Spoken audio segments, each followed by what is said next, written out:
Parashat Vayelekh has the mitzvah of Hakhel. Every single 7 years, during Sukkot, following the Shemitah year.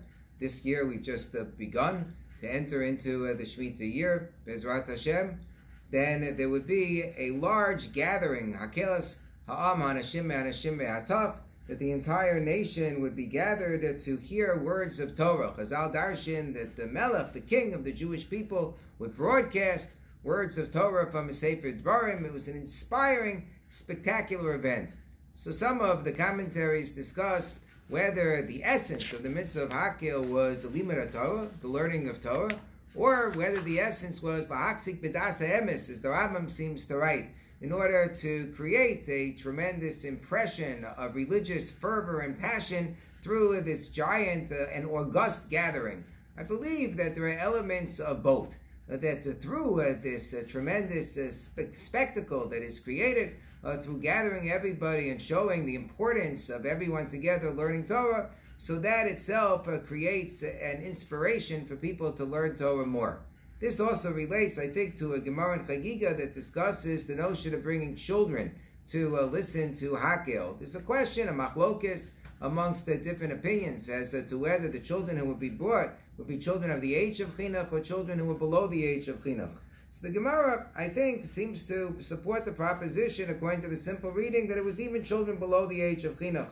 Rabbi Yeshua ben Chananya asked Rabbi Yochanan ben Bokan, Rabbi Elazar ben Chasma, what did they learn in the Beis Medrash from Rabbi Elazar ben Azariah? So they said, well, he asked the question that we understand that Anashim Ba'im Lilmod, the men come to learn, Nashim Ba'is Ba'os Lishmoa, the women come to hear. However, Taf Lama Ba'in, why do the children come? And he answered, to give a reward to those who bring the children. And Tosa says, we learn from here the practice of bringing young children into shul. So the Marashah says that we're talking about young children who haven't reached the age of chinuch. If you think about it, it would be obvious that children who have reached the age of chinuch should be brought to shul. But why would there be such a notion? So it must be that it's to create this tremendous sense of majesty of the Torah from a very young age that will inspire children to learn Torah later on. I think that's why when Rabbi Yeshua ben Chananya heard this, he said, you had this tremendous nugget of wisdom, this tremendous pearl, and you weren't going to share it with me unless I asked you. Why was he so excited? So it was a radio commentator by the name of Paul Harvey who used to give some sort of a historical event. He would describe it, and then afterwards he would say, and now for the rest of the story. He would describe some unbelievable, delicious piece of extra information that would illuminate the entire story for you. So here we have the rest of the story brought to you by the Meshech Chochmah, Kosi Yerushalmi, in Yevamos, that says Rabbi Yeshua ben Chananya himself was a recipient of this type of inspiration. His mother used to wheel him in his crib into the Beis Medrash, into the Beis Knesset when he was an infant, so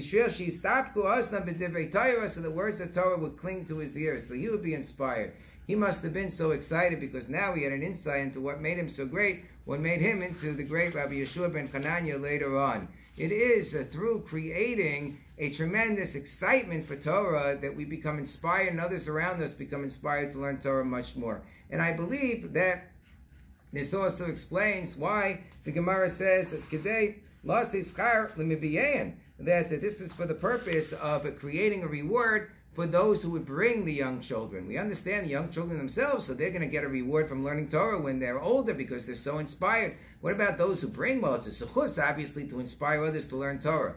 But it also was because the mother was part of the story. It made her family, it made her household so much more special. Because the children, they weren't drug addicts. Rabbi Yeshua ben Chananya was suffused with the beauty of Torah. He was able to convey that atmosphere to the rest of the home and make her life so much more worthwhile. And it's the same thing with us. If the events that we bring people to, our children, our friends, our cohorts, are events of a Siyam Hashas, people were so inspired by the Siyam Hashas at MetLife Stadium, even the guards were inspired by that event. If this is what we get excited about, not the concerts and not the Broadway shows and not the movies and not the Narishkeit, that really is not ultimately edifying, but the Torah, it not only elevates those around us, but elevates ourselves, our own surroundings in terms of how we define our life, in terms of the meaningfulness of our lives and our existence. As we enter into this new year, it should be a year in which we place a primacy and a priority on those things that really are special, the Torah and the mitzvahs and the chesed, and we get excited about that, excited to inspire others around us, and excited in order to elevate ourselves to make our own lives much more meaningful. I want to wish everybody a Gemara Tova, a good gebench year.